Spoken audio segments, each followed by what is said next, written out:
EU and ASEAN agree to put Free Trade Pact back on agenda.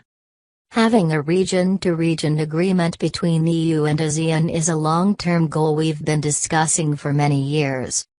The European Union and the Association of Southeast Asian Nations said on Friday the two blocs would try to revive plans for a free trade agreement, FTA, between them, as European countries look to tap the region's strong growth.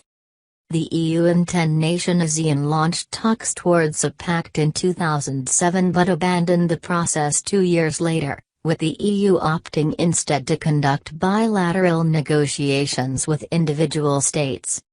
Those talks have had mixed success, with deals so far agreed only with Singapore and most recently, Vietnam, but yet to be implemented. EU Trade Commissioner Cecilia Malmström said it was decided among the EU and senior ASEAN officials on Friday to establish a framework for talks to restart, but there was no targeted time frame. We believe it is important to connect two growing markets and to take away as many obstacles to trade, she told reporters in Manila.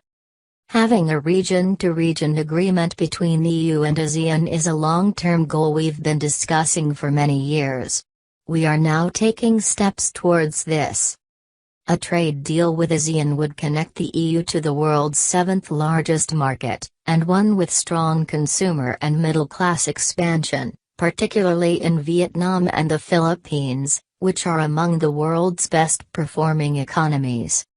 The ASEAN region has a combined 622 million people and economy of $2.6 trillion and is driven largely by consumption, exports and manufacturing, with Europe a key importer of goods.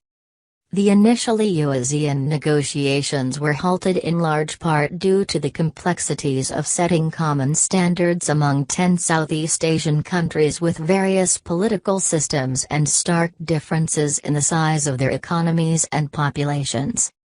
ASEAN is loosely modeled on the European Union, though it has yet to establish common standards like free movement of goods, capital and labor. Unlike in Brussels, there is no one authority with the power to enforce agreements.